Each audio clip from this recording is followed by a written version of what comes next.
जब शट्टर जी बोल रहे थे, मैं सोच रहा था इतने सीनियर नेता को बीजेपी ने टिकट क्यों नहीं दिया।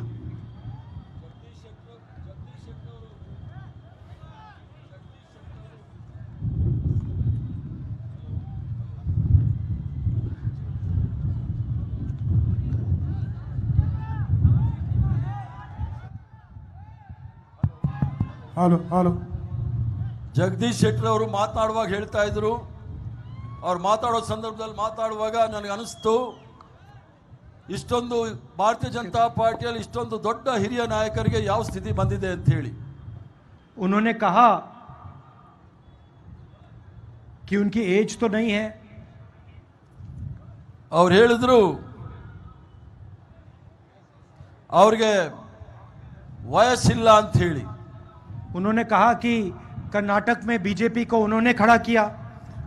ಅವ್ರು ಹೇಳಿದ್ರು ಭಾರತೀಯ ಜನತಾ ಪಾರ್ಟಿಯನ್ನ ಕರ್ನಾಟಕ ರಾಜ್ಯದಲ್ಲಿ ಕಟ್ಟಬೇಕಾದ್ರೆ ಅವ್ರು ಕಟ್ ನಿಲ್ಲಿಸಿದ್ರು ಅಂತ ಹೇಳಿ. और जब वो बोल रहे थे, मैं सुन रहा था कि भाई क्या कारण है कि इनको बीजेपी से निकाल दिया। ಅವ್ರು ಹೇಳುವಾಗ ನಾ ಕೇಳ್ತಾ ಇದ್ದೆ, ಯಾತಕ್ಕೋಸ್ಕರ, ಯಾವ ಕಾರಣಕ್ಕೋಸ್ಕರ ಇವರನ್ನ ಭಾರತೀಯ ಜನತಾ ಪಾರ್ಟಿಯಿಂದ ಹೊರಗಡೆ ಕಳಿಸಿದ್ರು ಅಂತ ಹೇಳಿ. और फिर उन्होंने अपने भाषण में जवाब दे दिया। ಅವ್ರದ್ದು ಭಾಷಣದಲ್ಲೇ ಅದಕ್ಕೆ ಅವರು ಉತ್ತರವನ್ನ ಕೊಟ್ಟರು. उन्होंने कहा मेरे बारे में कोई टेप नहीं है, मैंने कोई भ्रष्टाचार नहीं किया। ಅವ್ರ ಭಾಷಣದಲ್ಲಿ ಹೇಳಿದ್ರು, ನನ್ನ ಬಗ್ಗೆ ಯಾವುದೇ ಟೇಪ್ ಇಲ್ಲ, ನನ್ನ ಮೇಲೆ ಯಾವುದೇ ಭ್ರಷ್ಟಾಚಾರದ ಆರೋಪ ಇಲ್ಲ. क्योंकि इन्होंने भ्रष्टाचार नहीं किया इसलिए इनको टिकट नहीं मिला। ಇವರು ಯಾವುದೇ ಭ್ರಷ್ಟಾಚಾರದಲ್ಲಿ ಇವರು ಇರಲಿಲ್ಲ, ಅದಕ್ಕೆ ಇವರಿಗೆ ಟಿಕೆಟ್ ಸಿಗಲಿಲ್ಲ ಭಾರತೀಯ ಜನತಾ ಪಾರ್ಟಿನಲ್ಲಿ. सीधी सी बात। मतलब इन्होंने 40% नहीं खाया, 40% नहीं खाया, बीजेपी में नहीं हो सकते, टिकट नहीं मिल सकता, मंत्री नहीं बन सकते। ನೇರವಾಗಿ ಹೇಳಬೇಕಾದ್ರೆ ಇವರು 40% ಕಮಿಷನ್ ತಗೊಳ್ಳಿಲ್ಲ, ಭ್ರಷ್ಟಾಚಾರ ಮಾಡಲಿಲ್ಲ, ಅದಕ್ಕೆ ಭಾರತೀಯ ಜನತಾ ಪಾರ್ಟಿ ಅವರಿಗೆ ಟಿಕೆಟ್ ಸಿಗಲಿಲ್ಲ. सही बात है ना। कभी कभी बीजेपी की मीटिंग होती है, नरेंद्र मोदी जी भ्रष्टाचार की बात करते हैं और उनके स्टेज पे चारों ओर कर्नाटक के 40% वाले नेता खड़े रहते हैं। ಭಾರತೀಯ ಜನತಾ ಪಾರ್ಟಿಯ ನಾಯಕರಾದ ನರೇಂದ್ರ ಮೋದಿ ಅವರು ಬಂದು ಇಲ್ಲಿ ಭಾಷಣ ಮಾಡುವಾಗ ಭ್ರಷ್ಟಾಚಾರದ ವಿಚಾರದಲ್ಲಿ ಭಾಷಣ ಮಾಡ್ತಾರೆ. ಅವ್ರ ಸುತ್ತ ಇರ್ತಕ್ಕಂಥ 4-5 ಮಂದಿ ಪೂರ್ತಿ ಭ್ರಷ್ಟಾಚಾರದಲ್ಲಿ ಮುಳುಗಡೆ ಆಗಿರ್ತಕ್ಕಂಥವ್ರು ಇದ್ದಾರೆ. मोदी जी कहते थे भ्रष्टाचार से मैं लड़ता हूं। ನರೇಂದ್ರ ಮೋದಿ ಅವರು ಹೇಳ್ತಾ ಇದ್ರು, ನಾನು ಭ್ರಷ್ಟಾಚಾರದ ವಿರುದ್ಧ ಹೋರಾಟ ಮಾಡ್ತಾ ಇದ್ದೀನಿ ಅಂತ ಹೇಳಿ. अब जो भ्रष्ट व्यक्ति नहीं है उसको निकाल दिया। ಆದರೆ ಭ್ರಷ್ಟ ವ್ಯಕ್ತಿ ಯಾರಲ್ಲ ಅವ್ರನ್ನ ಪಾರ್ಟಿಯಿಂದ ಹೊರಗಡೆ ಕಳಿಸಿದ್ದಾರೆ. मतलब आप भ्रष्टाचार के लिए लड़ते हो। ಆದ್ರಿಂದ ಅದರ ಅರ್ಥ ಭ್ರಷ್ಟಾಚಾರಕ್ಕೋಸ್ಕರ ನೀವು ಹೋರಾಟ ಮಾಡ್ತಾ ಇದ್ದೀರಾ ಅನ್ನೋದು ಸಾಮಾನ್ಯವಾಗಿ ಅರ್ಥ ಆಗುತ್ತೆ. अच्छा, दिंगलेश्वर स्वामी गदग जी ने भी कहा, ದಿಲ್ಗೇಶ್ವರ ಸ್ವಾಮಿ ಅವರು ಸಹ ತಮ್ಮ ಮುಂದೆ ಹೇಳಿದ್ದಾರೆ. मजेदार बात कही उन्होंने कि बीजेपी ने मुझे डिस्काउंट दिया। ಬಹಳ ಸೊಗಸಾದ ಒಂದು ಭಾಷಣ ಹೇಳಿದ್ರು, ಭಾರತೀಯ ಜನತಾ ಪಾರ್ಟಿ ಅವರು ಅವ್ರಿಗೆ ಡಿಸ್ಕೌಂಟ್ ಕೊಟ್ಟಿದ್ದಾರೆ ಅಂತ ಹೇಳಿ. मतलब 40% नहीं लिए, सिर्फ 30% लिए। 40% ಭ್ರಷ್ಟಾಚಾರ ಅಲ್ಲ, ಕೇವಲ 30% ಭ್ರಷ್ಟಾಚಾರ ಸ್ವಾಮೀಜಿಗಳಿಂದ ತೆಗೆದುಕೊಂಡ್ರು ಅಂತ. वो भी मठ से। ಅದು ಸಹ ಮಟ್ಟದಿಂದ. मतलब एक तरफ धर्म की बात करते हैं और फिर दूसरी तरफ मठ को डिस्काउंट देते हैं। ಮತ್ತೆ ಒಂದು ಕಡೆ ಧರ್ಮದ ವಿಚಾರದಲ್ಲಿ ಮಾತಾಡ್ತಾರೆ, ಭ್ರಷ್ಟಾಚಾರದಲ್ಲಿ ಅದಕ್ಕೆ ಡಿಸ್ಕೌಂಟ್ ಸಹ ಕೊಡ್ತಾರೆ ಭಾರತೀಯ ಜನತಾ ಪಾರ್ಟಿಯವರು. 40% नहीं लिए, 30% ले लिए। 40% ಅಲ್ಲ, 30% ಡಿಸ್ಕೌಂಟ್. बाकी कर्नाटक से 40%। ಕರ್ನಾಟಕದಲ್ಲಿ 40%. कुछ भी काम करवाना हो, ಏನೇ ಕೆಲಸ ಮಾಡಬೇಕಾದ್ರೂ ಸಹ 40%. छोटा से छोटा या बड़ा से बड़ा 40% लगेगा। ಸಣ್ಣದ್ರಿಂದ ಸಣ್ಣದು, ದೊಡ್ಡದ್ರಿಂದ ದೊಡ್ಡದು ಯಾವುದೇ ಕೆಲಸ ಆಗ್ಬೇಕಂದ್ರೆ ಸಹ 40% ಭ್ರಷ್ಟಾಚಾರದ ಕಮಿಷನ್ ಕೊಡಬೇಕು ಭಾರತೀಯ ಜನತಾ ಪಾರ್ಟಿ ಅವರಿಗೆ. कॉन्ट्रैक्टर एसोसिएशन नरेंद्र मोदी जी को चिट्ठी लिखता है, कहता है प्रधानमंत्री जी, कर्नाटक में बीजेपी की सरकार 40% कमीशन लेती है। ಕರ್ನಾಟಕ ಪ್ರದೇಶದ ಕಾಂಟ್ರಾಕ್ಟ್ ಅಸೋಸಿಯೇಷನ್ ಅವರು ನರೇಂದ್ರ ಮೋದಿ ಅವರಿಗೆ ಒಂದು ಪತ್ರವನ್ನು ಬರೀತಾರೆ. ಭಾರತೀಯ ಜನತಾ ಪಾರ್ಟಿಯ ಸರ್ಕಾರದವರು ನಮ್ಮಲ್ಲಿ 40% ಕಮಿಷನ್ ಕೇಳ್ತಾ ಇದ್ದಾರೆ ಅಂತ ಹೇಳಿ. आज तक चिट्ठी रिसीव ही नहीं की. ಇವತ್ತಿನವರೆಗೂ ಸಹ ಆ ಚಿಟ್ಟ ಪತ್ರವನ್ನು ತೆಗೆದುಕೊಳ್ಳಕ್ ಆಗ್ತಾ ಇಲ್ಲ ಅವ್ರ ಕೈಯಲ್ಲಿ. जवाब छोड़ो, रिसीव ही नहीं की. ಉತ್ತರ ಕೊಡೋ ಪ್ರಶ್ನೆ ಇರಲಿ, ಅದನ್ನ ತೆಗೆದುಕೊಳ್ಳೋ ಸೌಜನ್ಯವನ್ನು ಸಹ ತೋರಿಸಿಲ್ಲ. मैसोर सैंडल सोप कॉर्पोरेशन में एमएलए का बेटा 8 करोड़ रुपए कैश लिए पकड़ा जाता है. ಮೈಸೂರು ಸ್ಯಾಂಡಲ್ ಸೋಪ್ ಕಾರ್ಖಾನೆಯ ಆ ಚೇರ್ಮನ್ರ ಮಗ 8 ಕೋಟಿ ರೂಪಾಯಿ ಭ್ರಷ್ಟಾಚಾರದಲ್ಲಿ ಅವರು ಸಿಕ್ಕಾಕೊಂಡಿದ್ದಾರೆ. पुलिस सब इंस्पेक्टर स्कैम में 80 लाख रुपए की ब्राइब होती है. ಸಬ್ ಇನ್ಸ್ಪೆಕ್ಟರ್ ನೇಮಕಾತಿಯಲ್ಲಿ 80 ಲಕ್ಷ ರೂಪಾಯಿ ಭ್ರಷ್ಟಾಚಾರ. असिस्टेंट प्रोफेसर के लिए पैसा लिया जाता है, स्कैम होता है. ಅಸಿಸ್ಟೆಂಟ್ ಪ್ರೊಫೆಸರ್, ಉಪ ಪ್ರೊಫೆಸರ್ಗಳನ್ನ ನೇಮಕಾತಿಯಲ್ಲೂ ಸಹ ಪೂರ್ಣವಾಗಿ ಭ್ರಷ್ಟಾಚಾರ ಆಗಿದೆ. असिस्टेंट इंजीनियर जॉब स्कैम होता है. ಅಸಿಸ್ಟೆಂಟ್ ಇಂಜಿನಿಯರ್ ಅಲ್ಲೂ ಸಹ ಉದ್ಯೋಗದಲ್ಲಿ ಭ್ರಷ್ಟಾಚಾರ ನಡೆದಿದೆ. मतलब जहां भी देखो बीजेपी के लोग 40% लेते हैं. ಎಲ್ಲೇ ನೋಡಿದ್ರು ಸಹ ಭಾರತೀಯ ಜನತಾ ಪಾರ್ಟಿಯವರು 40% ಕಮಿಷನ್ ತೆಗೆದುಕೊಳ್ತಾ ಇದ್ದಾರೆ. इन्होंने सरकार बनाई, पिछली सरकार, ये भी इनकी नहीं थी. ಹಿಂದೆ ಸರ್ಕಾರ ಮಾಡಿದ್ದಂತ ಸರ್ಕಾರವೂ ಸಹ ಇವರ ಸರ್ಕಾರ ಅಲ್ಲ. ये भी चोरी की सरकार थी. ಇದು ಸಹ ಕಳ್ಳತನದಿಂದ ಮಾಡಿದಂತ ಸರ್ಕಾರ. मतलब वोट किसी और को दिया, पैसा देके खरीद लिया, सरकार बना दी. ಜನಸಾಮಾನ್ಯರು ವೋಟ್ ಬೇರೆಯವ್ರಿಗೆ ಕೊಟ್ಟರು, ಆದ್ರೆ ಹಣ ಕೊಟ್ಟು MLA ಖರೀದಿ ಮಾಡಿ ಸರ್ಕಾರ ಮಾಡಿರ್ತಕ್ಕಂಥ ಬಿಜೆಪಿ. अच्छा, इनका एमएलए कहता है, बीजेपी का एमएलए कहता है कि 2500 करोड़ रुपए में बीजेपी का सीएम पोस्ट खरीदा जा सकता है.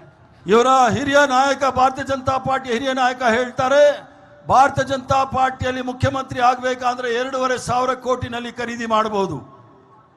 मतलब आपके भविष्य की कीमत बीजेपी के मुताबिक 2500 करोड़ रुपए. ಅದರ ಅರ್ಥ ನಿಮ್ಮ ಭವಿಷ್ಯವನ್ನು ನಿರ್ಧಾರ ಮಾಡತಕ್ಕಂಥದ್ದು ಭಾರತೀಯ ಜನತಾ ಪಾರ್ಟಿಯ 2,500 ಕೋಟಿಯಲ್ಲಿ ಮುಖ್ಯಮಂತ್ರಿ ಆಗ್ತಕ್ಕಂಥವ್ರು. इनको ये 40 नंबर अच्छा लगता है. ಇವರಿಗೆ 40 ಸಂಖ್ಯೆ ಬಹಳ ಸಂತೋಷ ಉಂಟು ಮಾಡುತ್ತೆ. इस बार 40 सीटें दे देना इनको. ಇದಕ್ಕೆ ಈ ಬಾರಿ ಅವ್ರಿಗೆ 40 ಸೀಟ್ಗಳನ್ನ ಕೊಡಿ. और बात करेंगे बसवना जी की. ಮಾತನಾಡೋ ಸಂದರ್ಭದಲ್ಲಿ ಬಸವಣ್ಣನವರ ಮಾತಾಡ್ತಾರೆ. उनकी मूर्ति के सामने जाके हाथ जोड़ेंगे ಬಸವಣ್ಣವರ ಮೂರ್ತಿಯ ಮುಂದೆ ಸಾಷ್ಟಾಂಗ ನಮಸ್ಕಾರ ಮಾಡ್ತಾರೆ. और पूरे देश में नफरत फैलाएंगे. ಪೂರಾ ದೇಶದಲ್ಲಿ, ಇಡೀ ಭಾರತ ದೇಶದಲ್ಲಿ ದ್ವೇಷವನ್ನು ಹರಡ್ತಕ್ಕಂಥ ಕೆಲಸ ಮಾಡ್ತಾರೆ. एक धर्म को दूसरे धर्म से लड़ाएंगे, एक जात को दूसरी जात से लड़ाएंगे. ಒಂದು ಧರ್ಮ, 2 ಧರ್ಮದ ನಡುವೆ ಜಗಳ, 2 ಜಾತಿಗಳ ಮಧ್ಯೆ ವೈಷಮ್ಯ, ಇದನ್ನ ಮಾಡ್ತಕ್ಕಂಥದ್ದು ಭಾರತೀಯ ಜನತಾ ಪಾರ್ಟಿಯವರು. और जो बसवना जी ने पूरी जिंदगी किया उसके खिलाफ काम करेंगे. ಪೂರಾ ಜೀವನದ ಉದ್ದಕ್ಕೂ ಸಹ ಪೂಜ್ಯ ಬಸವಣ್ಣವರು ಏನು ಮಾಡಿದ್ರು ಅದರ ತದ್ವಿರುದ್ಧವಾಗಿ ಭಾರತೀಯ ಜನತಾ ಪಾರ್ಟಿಯವರು ಕೆಲಸ ಮಾಡ್ತಾ ಇದ್ದಾರೆ. 2-3 बड़े उद्योगपतियों की पूरी मदद करेंगे. 2 ಅಥವಾ 3 ಉದ್ಯೋಗಪತಿಗಳಿಗೆ ಸಂಪೂರ್ಣವಾಗಿ ಬೆಂಬಲವನ್ನು ಕೊಡ್ತಾ ಇದ್ದಾರೆ ಭಾರತೀಯ ಜನತಾ ಪಾರ್ಟಿಯವರು. और किसान, मजदूर, छोटे दुकानदार चिल्लाते रहें, रोते रहें, इनको कोई फर्क नहीं पड़ता. ರೈತರು, ಕಾರ್ಮಿಕರು, ಸಣ್ಣ ಹಿಡುವಳಿದಾರರು, ಸಣ್ಣ ಉದ್ಯಮಿದಾರರು ಎಷ್ಟೇ ಬೊಬ್ಬೆ ಹೊಡೆದ್ರೂ ಸಹ ಇವರು ಕಿವಿಗೆ ಬೀಳ್ತಾ ಇಲ್ಲ. इन्होंने आपसे 40% पैसा लिया. ಅವರಿಂದಲೂ ಸಹ 40% ಭ್ರಷ್ಟಾಚಾರದ ಹಣವನ್ನು ತೆಗೆದುಕೊಂಡಿದ್ದಾರೆ. पिछले 5 साल इन्होंने हर कॉन्ट्रैक्ट में आपसे 40% लिया. ಇಂದಿನ 5 ವರ್ಷದಲ್ಲಿ ಪ್ರತಿ ಕಾಂಟ್ರಾಕ್ಟ್ ಅಲ್ಲೂ ಸಹ 40% ಭ್ರಷ್ಟಾಚಾರವನ್ನು ತಿಂದಿದ್ದಾರೆ. अब हम आपके लिए कुछ करना चाहते हैं. ಅದರಿಂದ ನಾವು ತಮಗೋಸ್ಕರ ಕೆಲವು ವಿಚಾರಗಳನ್ನ, ಕೆಲವು ಕಾರ್ಯಕ್ರಮಗಳನ್ನ ಮಾಡಲಿಕ್ಕೆ ಇಚ್ಛೆ ಬೀಳ್ತಾ ಇದ್ದೀವಿ. शुरुआत में ही हम 4 वायदे करना चाहते हैं. ಮೊಟ್ಟ ಮೊದಲನೇದಾಗಿ ನಾವು 4 ವಾಯ್ದೆಗಳನ್ನು, 4 ಗ್ಯಾರಂಟಿಗಳನ್ನ ಹೇಳಲಿಕ್ಕೆ ಇಚ್ಛೆ ಬೀಳ್ತೇನೆ. और पहले दिन पहली कैबिनेट मीटिंग में हम ये वायदे पूरे करने जा रहे हैं. ಮೊದಲನೇ ದಿವಸ, ಮೊದಲನೇ ಕ್ಯಾಬಿನೆಟ್ ಮೀಟಿಂಗ್ ಅಲ್ಲಿ ನಾವು ಏನು ಭರವಸೆಯನ್ನು ಕೊಟ್ಟಿದ್ದೀವಿ ಅದನ್ನ ಪೂರ್ಣವನ್ನ ಮಾಡ್ತೇವೆ. मैं आपको बता रहा हूं 2 दिन नहीं लगेंगे, पहले दिन पहली मीटिंग में ये 4 काम होंगे। ನಾನು ಹೇಳ್ತಾ ಇದ್ದೀನಿ, ಮೊದಲನೇ ದಿವಸವೇ ಏನು ಭರವಸೆಯನ್ನು ಕೊಟ್ಟಿದ್ದೀವಿ ಅದನ್ನು ಅನುಷ್ಠಾನಕ್ಕೆ ತರಕ್ಕೆ 4 ದಿವಸ ಅಲ್ಲ, ಮೊದಲನೇ ದಿವಸವೇ ಅದನ್ನು ನಾವು ಮಾಡ್ತೇವೆ। 5 साल आपसे 40% चोरी हुई, इसीलिए पहले दिन ये 4 वायदे पूरे होंगे। ನಿಮ್ಮಲ್ಲಿ 4-5 ವರ್ಷಗಳ ಕಾಲ 40% ಕಳ್ಳತನ ಮಾಡಿದ್ದಾರೆ, ಆದ್ರಿಂದ ನಾವು ಮೊದಲನೇ ದಿವಸವೇ ಈ ಎಲ್ಲ 4 ಕಾರ್ಯಕ್ರಮಗಳನ್ನು ಅನುಷ್ಠಾನಕ್ಕೆ ತರ್ತೇವೆ। इन वायदों से अदानी जी का, अंबानी जी का फायदा नहीं होगा। ಏನು ನಾವು ಭರವಸೆಯನ್ನು ಕೊಟ್ಟಿದ್ದೀವಿ ಇದರಿಂದ ಅದಾನಿ ಆಗಲಿ ಅಂಬಾನಿ ಅವರಿಗೆ ಯಾವುದೇ ರೀತಿಯ ಸೌಲಭ್ಯಗಳಾಗುವುದಿಲ್ಲ, ಅನುಕೂಲಗಳಾಗುವುದಿಲ್ಲ। हम अदानी जी को मुफ्त में एयरपोर्ट नहीं दे रहे हैं, ಅದಾನಿ ಅವರಿಗೆ ನಾವು ಉಚಿತವಾಗಿ ಏರ್ಪೋರ್ಟ್ ಅನ್ನು ಕೊಡೋದಿಲ್ಲ, पोर्ट नहीं दे रहे हैं, ಬಂದರುಗಳನ್ನ ಕೊಡೋದಿಲ್ಲ, पावर प्लांट नहीं दे रहे हैं। ವಿದ್ಯುತ್ ಶಕ್ತಿ ಉತ್ಪಾದನಾ ಕೇಂದ್ರಗಳನ್ನ ಕೊಡೋದಿಲ್ಲ। हम कर्नाटक के गरीब कमजोर लोगों से 4 वायदे कर रहे हैं। ಆದ್ರಿಂದ ಕರ್ನಾಟಕ ರಾಜ್ಯದ ಬಡವರು ಮತ್ತು ದುರ್ಬಲ ವರ್ಗದವರಿಗೆ 4 ಭರವಸೆಗಳನ್ನು ಕೊಡ್ಲಿಕ್ಕೆ ಇಚ್ಛೆ ಬೀಳ್ತೇನೆ। पहला वायदा गृह लक्ष्मी, ಮೊದಲನೇ ಭರವಸೆ ಗೃಹಲಕ್ಷ್ಮಿ, 2000 रुपए हर महीने हर महिला को। 2000 ರೂಪಾಯಿ ಪ್ರತಿ ತಿಂಗಳು ಪ್ರತಿಯೊಂದು ಮನೆ ನಡೆಸ್ತಕ್ಕಂಥ ಗೃಹಿಣಿಗೆ ಯಜಮಾನಿಗೆ ಕೊಡ್ತಕ್ಕಂಥದ್ದು। दूसरा वायदा गृह ज्योति, 200 यूनिट बिजली मुफ्त में हर महीने। ಎರಡನೇ ಭರವಸೆ 200 ಯೂನಿಟ್ ವಿದ್ಯುತ್ ಶಕ್ತಿ ಉಚಿತವಾಗಿ ಪ್ರತಿ ಕುಟುಂಬಕ್ಕೂ ಸಹ ಪ್ರತಿ ತಿಂಗಳು। तीसरा वायदा अन्न भाग्य, 10 किलो चावल हर परिवार के मेंबर को। ಮೂರನೇ ಭರವಸೆ 10 ಕಿಲೋ ಅಕ್ಕಿ ಪ್ರತಿ ಕುಟುಂಬದ ಸದಸ್ಯರಿಗೆ ಪ್ರತಿ ತಿಂಗಳು। और चौथा और सबसे जरूरी वायदा 3000 रुपए हर महीने हर ग्रेजुएट को और 1500 रुपए हर महीने हर डिप्लोमा होल्डर को। 4ನೇ ಭರವಸೆ ಬಹಳ ಪ್ರಮುಖವಾದ ಭರವಸೆ, ಪ್ರತಿ ತಿಂಗಳು ಸಹ ನಿರುದ್ಯೋಗ ಪದವೀಧರರಿಗೆ 3 ತಿಂಗಳು 3000 ರೂಪಾಯಿ ನಿರುದ್ಯೋಗ ಭತ್ಯ ಮತ್ತು 1500 ನಿರುದ್ಯೋಗ ಭತ್ಯವನ್ನ ಡಿಪ್ಲೊಮಾ ಪದವೀಧರರಿಗೆ ಕೊಡ್ತಕ್ಕಂಥ ವಿಚಾರ। और ये शुरुआत होगी, पहले दिन होगा ये काम। ಈ 4 ಭರವಸೆಗಳು ಕೂಡ ಮೊದಲನೇ ದಿವಸವೇ ಅನುಷ್ಠಾನಕ್ಕೆ ತರ್ತಿವೆ। उन्होंने 40% लिया, हम ये 4 वायदे आपको देंगे। ಇವರು 40% ನಿಮ್ಮ ಹತ್ರ ತಿಂದ್ರು, ನಾವು ನಿಮಗೆ 4 ಭರವಸೆಗಳನ್ನು ಕೊಡ್ಲಿಕ್ಕೆ ಇಚ್ಛೆ ಬೀಳ್ತೇನೆ। एक और बात, प्रधानमंत्री जी ने ओबीसी की बात की। ಮತ್ತೊಂದು ವಿಚಾರ, ಪ್ರಧಾನ ಮಂತ್ರಿಯವರು ಹಿಂದುಳಿದ ವರ್ಗದವರ ಬಗ್ಗೆ ಮಾತನಾಡಿದ್ರು। तो ओबीसी की बात करते हैं। ಈಗ ಹಿಂದುಳಿದ ವರ್ಗದವರ ವಿಚಾರದಲ್ಲಿ ಮಾತಾಡೋಣ। अगर हमें देश में सबको भागीदारी देनी है, सबको शामिल करना है, तो हमें पता लगाना पड़ेगा किसकी आबादी कितनी है। ಈ ಪ್ರಜಾಪ್ರಭುತ್ವದ ರಾಷ್ಟ್ರದಲ್ಲಿ ಎಲ್ಲರಿಗೂ ಸಹ ಮುಖ್ಯಧಾರೆಯಲ್ಲಿ ಬಂದು ರಾಷ್ಟ್ರದ ಭಾಗ ಸಿಗಬೇಕಾದ್ರೆ ಯಾವ ಯಾವ ವರ್ಗದವರು ಎಷ್ಟಿದ್ದಾರೆ ಅನ್ನೋದು ನಮಗೆ ಗೊತ್ತಾಗಬೇಕಾಗಿದೆ। जैसे कभी आपके पैर में चोट लगे तो आप डॉक्टर के पास जाते हो और एक्सरे कराते हो। ಯಾವ ರೀತಿ ನಿಮ್ಮ ಕಾಲಿಗೆ ನೋವಾದ್ರೆ ಗಾಯ ಆದ್ರೆ ಡಾಕ್ಟರ್ ಹತ್ರ ಹೋಗಿ ಎಕ್ಸ್ರೇ ಮಾಡಿ ಅದನ್ನ ನೀವು ಪರೀಕ್ಷೆ ಮಾಡಿಸ್ಕೊಳ್ತೀರಾ, ಆ ರೀತಿ एक्सरे से पता लग जाता है कि प्रॉब्लम क्या है। ಎಕ್ಸ್ರೇ ಮಾಡಿದ ನಂತರ ನಿಮ್ಮ ಸಮಸ್ಯೆ ಏನು ಅಂತ ಹೇಳಿ ಗೊತ್ತಾಗುತ್ತೆ। जब यूपीए की सरकार थी, हमने कास्ट सेंसस करवाया था। ಯುಪಿಎ ಸರ್ಕಾರ ಇದ್ದಾಗ ನಾವು ಜಾತಿ ಜನಗಣತಿಯನ್ನ ಮಾಡಿಸಿದ್ವಿ। सेंसस में हर जात के बारे में सवाल पूछा गया था। ಆ ಜನಗಣತಿಯಲ್ಲಿ ಎಲ್ಲ ಜಾತಿಯ ವಿಚಾರವನ್ನು ಸಹ ನಾವು ಪ್ರಶ್ನೆಗಳನ್ನು ಕೇಳಿದ್ವಿ। सेंसस के डेटा में है किसकी कितनी आबादी है, ओबीसी कितने हैं, दलित कितने हैं, आदिवासी कितने हैं, जनरल कितने हैं, माइनॉरिटी कितने हैं। ಆ ಜನಗಣತಿಯಲ್ಲಿ ಅಂಕಿಅಂಶಗಳನ್ನು ನೋಡಿದಾಗ ಯಾವ ಮೇಲ್ವರ್ಗದವರು, ಹಿಂದುಳಿದ ವರ್ಗದವರು, ಅಲ್ಪಸಂಖ್ಯಾತರು, ದಲಿತರು, ಆದಿವಾಸಿಗಳು ಎಷ್ಟಿದ್ದಾರೆ ಅಂತ ಹೇಳಿ ಬಹಳ ಸ್ಪಷ್ಟವಾಗಿ ಆ ಜನಗಣತಿಯಲ್ಲಿ ನಮಗೆ ಅಂಕಿಅಂಶಗಳು ಸಿಗುತ್ತೆ। उस एक्सरे को प्रधानमंत्री पब्लिक क्यों नहीं करते?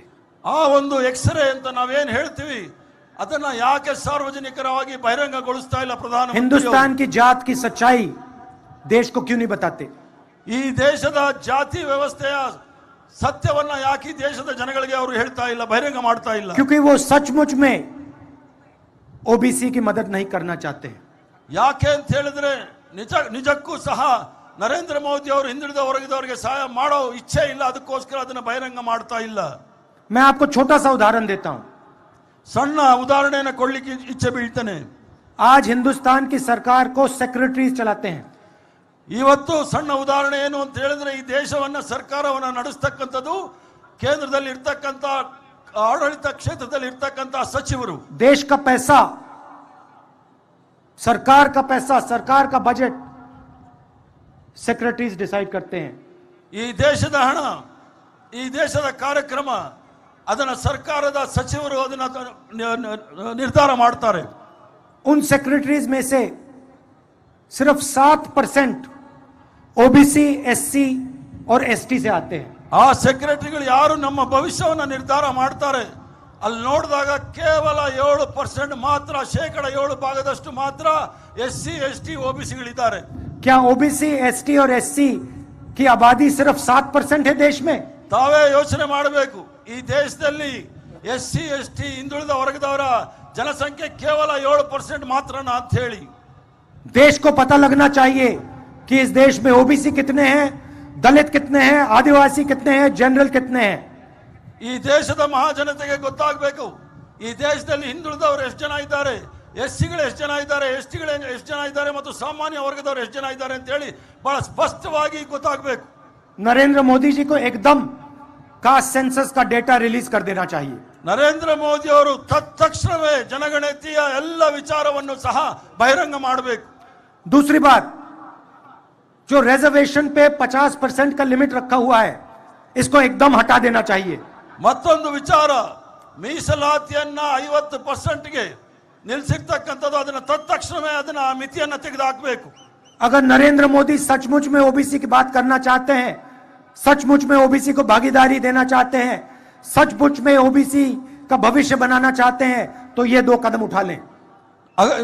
ನರೇಂದ್ರ ಮೋದಿ ಅವರಿಗೆ ನಿಜವಾಗ್ಲೂ ಹಿಂದುಳಿದ ವರ್ಗದವರಿಗೆ ಕಳಕಳಿ ಇದ್ರೆ ಈ 2 ವಿಚಾರಗಳು ತಕ್ಷಣವೇ ಜನಗಣತಿಯನ್ನು ಬಹಿರಂಗ ಮಾಡಬೇಕು ಮತ್ತು ಏನು 50% ಮಿತಿ, ಮೀಸಲಾತಿಯ ಮಿತಿ ಇದೆ ಅದನ್ನ ತೆಗೆದುಹಾಕಬೇಕು। और जब तक ये काम नहीं करेंगे तब तक वो ओबीसी शब्द न प्रयोग करें। ಎಲ್ಲಿ ತನಕ ಈ 2 ವಿಚಾರಗಳನ್ನ ಅವರು ಕಾರ್ಯರೂಪದಲ್ಲಿ ತರೋದಿಲ್ಲ ಅಲ್ಲಿ ತನಕ ಅವರು ಓಬಿಸಿ ಅವ್ರ ಬಗ್ಗೆ ಮಾತಾಡದೇ ಇರೋದು ಬಹಳ ಉತ್ತಮ। क्योंकि अगर वो सचमुच में ओबीसी को चाहते हैं तो ये 2 काम उनको पहले करने चाहिए। ಯಾಕೆ ಅಂತ ಹೇಳಿದ್ರೆ ನಿಜವಾಗ್ಲೂ ಅವ್ರಿಗೆ ಏನಾದ್ರೂ ಓಬಿಸಿ ಅವ್ರ ಬಗ್ಗೆ ಕಳಕಳಿ ಇದ್ರೆ ಈ 2 ಕಾರ್ಯಕ್ರಮಗಳನ್ನ ಅವರು ಅನುಷ್ಠಾನಕ್ಕೆ ತರಬೇಕು। और तीसरी बात, जितनी आबादी एससी और एसटी की है उतना रिजर्वेशन उनको मिलना चाहिए। ಮೂರನೇ ವಿಚಾರ, ಎಸ್ಸಿ, ಎಸ್ಟಿ ಜನಸಂಖ್ಯೆ ಎಷ್ಟಿದೆ ಅಷ್ಟು ಮೀಸಲಾತಿ ಅವರಿಗೆ ಸಿಗಬೇಕು। और प्रधानमंत्री जी, अगर आपने कास्ट सेंसस का डेटा रिलीज नहीं किया और 50% का कैप नहीं हटाया, पहले हम आप पे दबाव डालेंगे, आपसे करवाएंगे, और अगर आपने नहीं किया तो हम करेंगे। ಪ್ರಧಾನಮಂತ್ರಿ ಅವರೇ, ನೀವು ಜನಗಣತಿಯ ಅಂಕಿ ಅಂಶಗಳನ್ನು ಬಹಿರಂಗ ಮಾಡದೇ ಇದ್ರೆ ಮತ್ತು 50% ಮೀಸಲಾತಿಯ ಮಿತಿಯನ್ನು ತೆಗೆದುಹಾಕಲಿಲ್ಲ ಅಂದ್ರೆ ನಾವು ನಿಮ್ಮ ಮೇಲೆ ಸಂಪೂರ್ಣವಾಗಿ ಒತ್ತಡ ಹಾಕ್ತೀವಿ ಅಂತ ಹೇಳಲಿಕ್ಕೆ ಇಚ್ಛೆ ಬೀಳ್ತೇನೆ। आखिरी बात मैं किसानों की करना चाहता हूं। ಕಡೆಗೆ ನಾನು ಕೃಷಿ ರೈತರ ಬಗ್ಗೆ ಕೆಲವು ವಿಚಾರಗಳನ್ನು ಹೇಳಲಿಕ್ಕೆ ಇಚ್ಛೆ ಬೀಳ್ತೇನೆ। आप याद कीजिए, जब यूपीए की सरकार थी हमने आपका कर्जा माफ किया था। ತಾವು ಜ್ಞಾಪಿಸ್ಕೊಳ್ಳಿ, ಯುಪಿಎ ಸರ್ಕಾರ ಇದ್ದಾಗ ತಮ್ಮ ಸಾಲವನ್ನ ಮನಾ ಮಾಡಿದ್ವಿ। 72,000 करोड़ रुपए किसानों का माफ किया था। 72,000 ರೈತರ ಸಾಲ ಮನಾ ಮಾಡಿರ್ತಕ್ಕಂಥದ್ದು ಯುಪಿಎ ಸರ್ಕಾರ। पेट्रोल का दाम 60 रुपए हुआ करता था। ಪೆಟ್ರೋಲ್ ಬೆಲೆ 70 ರೂಪಾಯಿ ಇತ್ತು ಆ ಕಾಲದಲ್ಲಿ। गैस सिलेंडर 400 रुपए का था। ಗ್ಯಾಸ್ ಸಿಲಿಂಡರ್ 400 ರೂಪಾಯಿ ಇತ್ತು, 400 ರೂಪಾಯಿ ಇತ್ತು। आप पर टैक्स नहीं लगता था।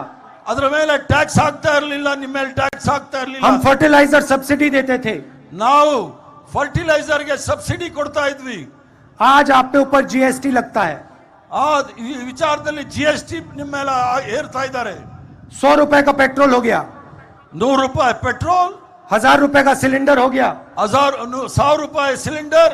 और पूरा का पूरा फायदा 2-3 उद्योगपतियों को जाता है। ಇದರ ಲಾಭ 2-3 ಉದ್ಯೋಗಪತಿಗಳಿಗೆ ಎಲ್ಲ ಲಾಭವೂ ಸಹ ಹೋಗ್ತಾ ಇದೆ.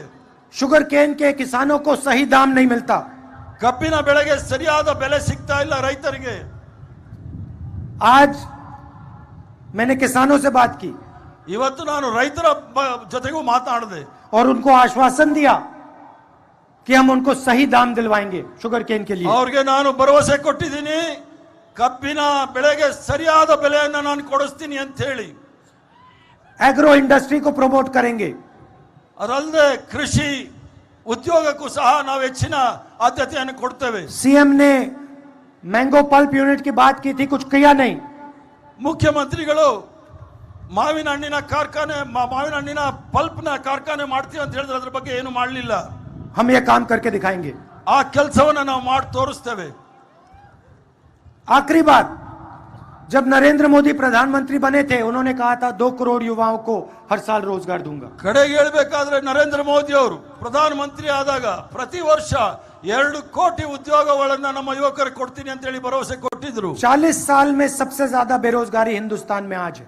ಈಗ 40 ವರ್ಷದಲ್ಲಿ ಅತಿ ಹೆಚ್ಚಿನ ನಿರುದ್ಯೋಗಗಳಿದ್ರೆ ಈ ಪರಿಸ್ಥಿತಿಯಲ್ಲಿ ನಾವು ನೋಡಬೇಕಾಗಿದೆ. सरकारी कंपनी एक के बाद एक प्राइवेटाइज की जा रही है. ಸರ್ಕಾರಿ ಕಂಪನಿಗಳು ಒಂದಾದ ನಂತರ ಮತ್ತೊಂದು ಎಲ್ಲವೂ ಸಹ ಖಾಸಗೀಕರಣ ಮಾಡ್ತಾ ಇದ್ದಾರೆ. सरकारी रोजगार कम किया जा रहा है. ಸರ್ಕಾರದಲ್ಲಿದ್ದಾಗ ಉದ್ಯೋಗಗಳನ್ನ ಕಮ್ಮಿ ಮಾಡ್ತಾ ಇದ್ದಾರೆ. हेल्थ केयर में और शिक्षा में सरकार को इंस्टीट्यूशंस बनाने चाहिए. ಆರೋಗ್ಯ ಮತ್ತು ಶಿಕ್ಷಣ ಕ್ಷೇತ್ರದಲ್ಲಿ ಸಂಘ ಸಂಸ್ಥೆಗಳನ್ನ ಸರ್ಕಾರದವರು वो ಮಾಡಬೇಕು. सारा का सारा प्राइवेटाइज हो रहा है. ಎಲ್ಲವೂ ಸಹ ಖಾಸಗೀಕರಣ ಮಾಡ್ತಾ ಇದ್ದಾರೆ. ऐसा हिंदुस्तान हमें नहीं चाहिए. ಈ ರೀತಿಯ ಭಾರತ ದೇಶ ನಮಗೆ ಬೇಕಾಗಿಲ್ಲ. बेरोजगार हिंदुस्तान हमें नहीं चाहिए. ನಮಗೆ ನಿರುದ್ಯೋಗ ಭಾರತ ದೇಶ ನಮಗೆ ಬೇಕಾಗಿಲ್ಲ. गरीब हिंदुस्तान हमें नहीं चाहिए. ಬಡವರು ಇರ್ತಕ್ಕಂಥ ಭಾರತ ದೇಶ ನಮಗೆ ಬೇಕಾಗಿಲ್ಲ. न्याय चाहिए हमें, ನಮಗೆ ನ್ಯಾಯ ಬೇಕು. और यही कर्नाटक की सरकार करने जा रही है. ಇದೇ ನ್ಯಾಯವನ್ನ ಕರ್ನಾಟಕ ಸರ್ಕಾರ ನಾವು ಬಂದ ಮೇಲೆ ಮಾಡ್ತೀವಿ ಅಂತ ಹೇಳಿ ನಿಮಗೆ ಭರವಸೆ ಕೊಡ್ತಾ गरीबों ಇದ್ದೀನಿ. के लिए, किसानों के लिए, मजदूरों के लिए सरकार बनेगी.